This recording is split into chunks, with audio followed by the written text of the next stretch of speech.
Bueno, nos hemos puesto en marcha junto a Gustavo Campana a la mañana de las 7:50 con un clip que preparó Juan Derbencis, por cierto, y que nos habla de tanta mentira y tanta tontería dicha en torno a la pobreza.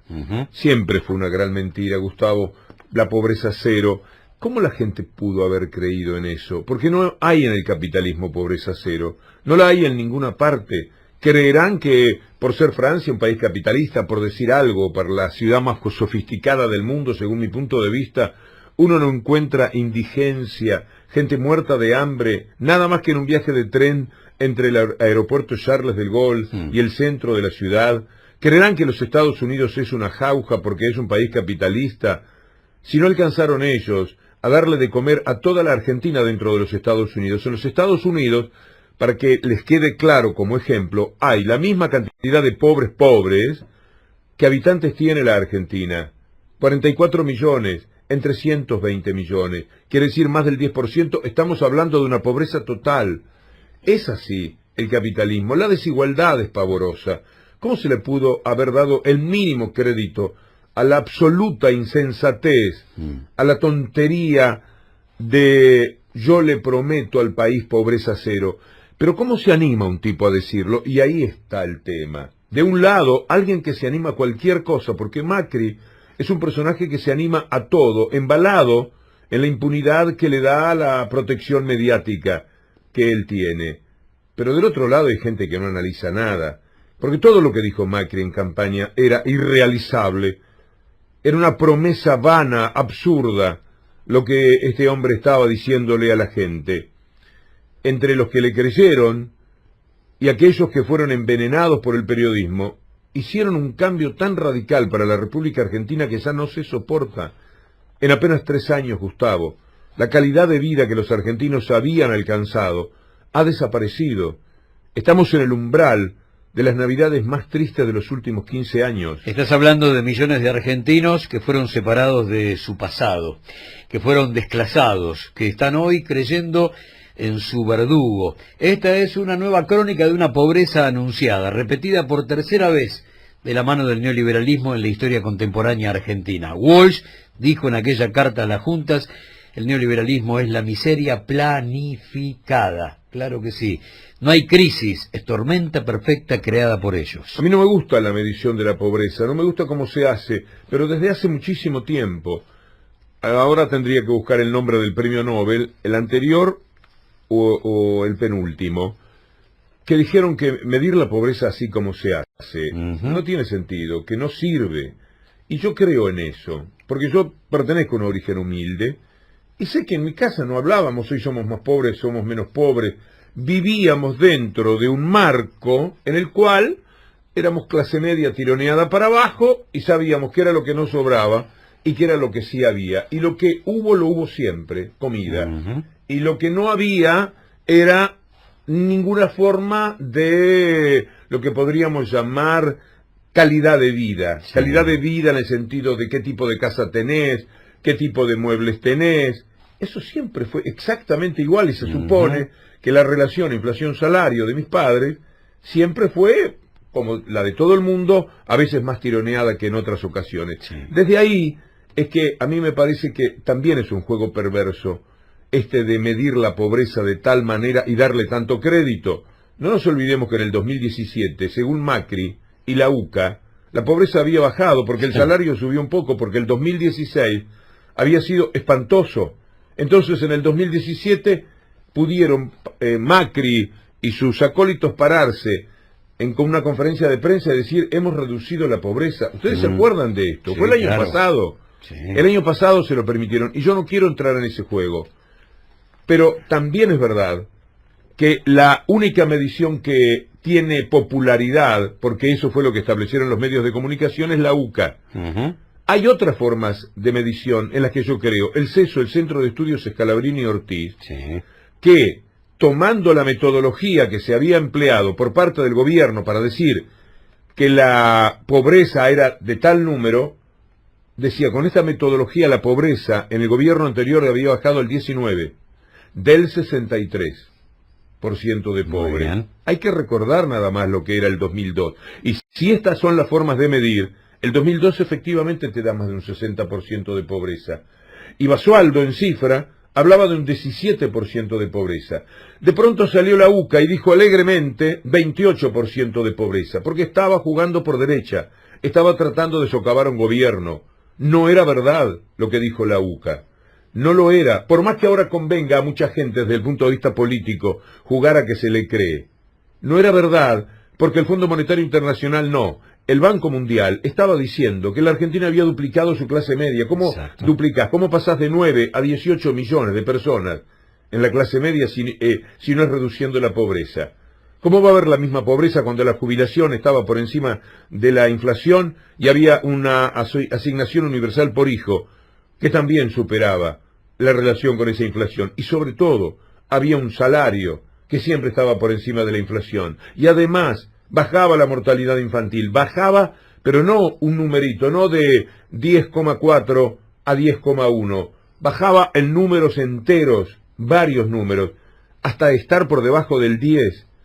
Y si tenés menos mortalidad infantil, que es una consecuencia siempre de la pobreza y de la indigencia, ¿cómo podía la UCA hablar de semejante pobreza en el año 2014? Ahí estaba la intencionalidad política.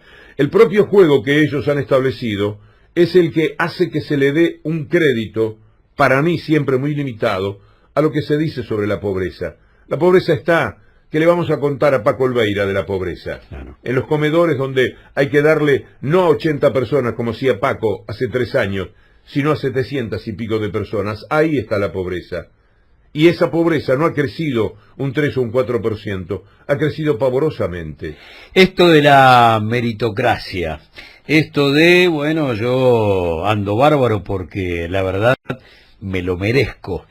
Cuando vos tenés una política de distribución de la riqueza que genera que la torta del Producto Bruto Interno, que nunca es más grande y nunca es más chica, tenga más porciones, esa distribución de la riqueza, por supuesto, que habla de equidad. Y en esa equidad todos tenemos la misma posibilidad porque partimos prácticamente desde el mismo lugar para esa carrera de 100 metros. Cuando hablamos de concentración de la riqueza, que es a lo que apunta el neoliberalismo, los ricos son más ricos, los pobres son más pobres. Y la pregunta que tenemos que hacernos alguna vez dentro del capitalismo, que por supuesto no está en crisis, la crisis es cuántos pobres hacen falta para construir un rico. ¿Cuántos? 1.000, 2.000, 10.000, 100.000, 1.000.000. ¿Cuántos hacen falta? Y ahí vamos a terminar de entender cómo opera esta fase caníbal del capitalismo. ¿Cómo no sería pobre una sociedad en cualquier país latinoamericano donde hay quienes tienen 1 millón de hectáreas y otros que no tienen 1 metro de tierra para enterrarse a sí mismos, si me permiten la metáfora un poco desagradable? ¿Cómo un país que se fundó de esa manera va a tener alguna forma de igualdad y no va a tener pobres? Es tan difícil razonar que si le dan 100.000 hectáreas a una sola persona, y estábamos hablando de millones en el siglo XIX, pero si le dan 100.000 hectáreas a una sola persona, hay 100.000 que no tienen derecho a 1 metro cuadrado. Está muy claro.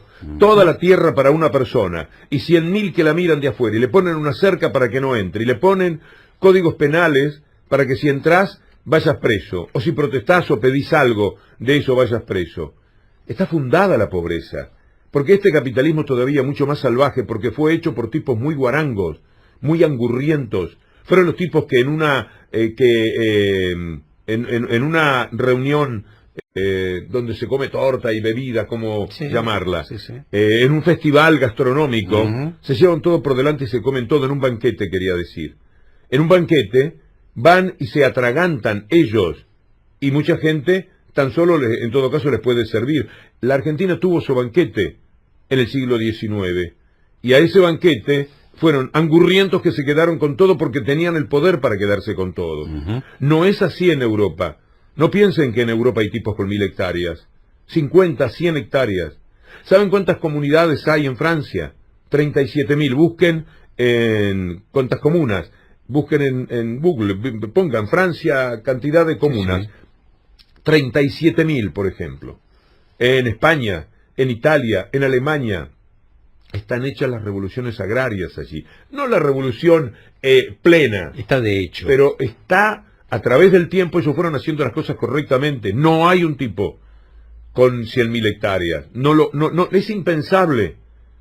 Los productores que vemos, que son una fuerza tremenda de esas sociedades, esos productores son pequeños productores en todos los casos, tipo de mucho trabajo, explotación intensiva, con algunas ventajas en la relación población-territorialidad, que es muy valiosa también y que es un problema muy serio desde el punto de vista económico para la despoblada América Latina, para la despoblada Argentina. Sí. Ustedes piensen que España son 500.000 personas, 500.000 metros cuadrados más o menos, estoy hablando con el secundario encima nada más, pero deben ser 60 millones de personas, o por más de 40 seguro. Y en Francia 800.000 kilómetros cuadrados y como 60 y pico de millones de personas. Las comunas son 37, 38.000, en la Argentina creo que son 2.400, número que no reviso hace tiempo, pero no hay nuevas comunas. Y ahí está también el reparto de riqueza del territorio, etcétera, claramente visualizado. Menos comunidades porque los campos son extensísimos y ahí no hay pueblos y comunidades. Entonces, cuando hablamos de la pobreza, hablamos de una pobreza estructural. Estructural. Por eso es que nunca pudo el gobierno anterior totalmente con la pobreza. Lo que vos podés hacer es ponerle un dique, reducirla, contenerla, darle oportunidades a algunos millones de personas para que salgan. Nunca vas a poder hacer emerger a todos. Pero si tenés un gobierno neoliberal, lo que haces es que aquellos incluidos ahora estén afuera, y que mucha más gente quede afuera, y que los que sueñan con entrar en ese círculo de sectores de clase media, vean postergado ese sueño y esa aspiración por muchísimos años. Desde hace 3 años, con importaciones se mató a la industria nacional, salarios a la baja en paritarias domesticadas, inflación, tarifazos, despidos. Por supuesto, son 3 años de esto. Clarín te dice que no, que el problema empezó en abril de este año y que las cifras que se dieron a conocer ayer, 2 millones más de pobres, tienen que ver solamente con un factor. Por el impacto del dólar, en un año se sumaron más de 2 millones de pobres. Eso es jugar, lo que juegan ellos, para quedarse con todo. Todavía les falta la sanción del Senado de la ley de prensa, siempre te están sacando algo. Ese título es benévolo, porque lo atribuye a una sola razón. Y si fuera el dólar un desprendimiento, el dólar fue además inflación, fue imposibilidad de seguir funcionando para miles de empresas, porque los insumos eran en dólares, y una cosa era el insumo a 9 pesos el dólar, y otra cosa son los insumos a casi 40 pesos el dólar. O cuando pasó a 20, ya había una dificultad, esa te costaba el doble, ya había cambiado la vida de las empresas, y vos no das trabajo. Si para sostener el trabajo tenés que apelar al tema de los salarios, bajándolos, ¿qué chance hay para la gente de no caerse otra vez en la zona gris oscura de la pobreza? La insensibilidad, además, Víctor Hugo, va generando un combo que es terrible. Hoy, la muerte de una mujer que nadie va a registrar como Cintia Báez, de 35 años, tendría que estar en la sección economía, porque no deja de ser la frutilla del postre. Se trataba de gente en situación de calle, en este caso un hombre y una mujer. Estaban en Villa Lugano, murieron fruto de estar en situación de abandono como otros casi 8.000 habitantes de la ciudad de Buenos Aires. Y cuando vos te metés en la prensa oficialista, ahí está el reino de la insensibilidad. Dice La Nación, un rayo mató a una mujer. Claro, una situación lógica en el marco de una tormenta, pero obviamos de quién se trata y cómo vivía. Y después aparece un hecho que es terrible. Ámbito dice, y bueno, murieron porque se refugiaron bajo un árbol durante la tormenta, cuando estaban en situación de calle. Ahora, seguís las crónicas y encontrás la palabra de Crescenti, el capo del SAME, y dice, y claro, se encontraban debajo de un árbol, algo totalmente desaconsejable en una tormenta. Estaban en situación de calle, vivían debajo de un árbol las 24 horas, los 365 días del año. Esta noticia, plagada de insensibilidad, los dos, tanto Cristian Lagoña, que está herido, y Cintia Báez, que murió, son de 35 años. 35 años, estaban pelando cables de cobre para llevarse algo a la boca con lo recogido por la venta de esos cables. Pero parece que, y claro, se pusieron debajo de un árbol, lo que no hay que hacer.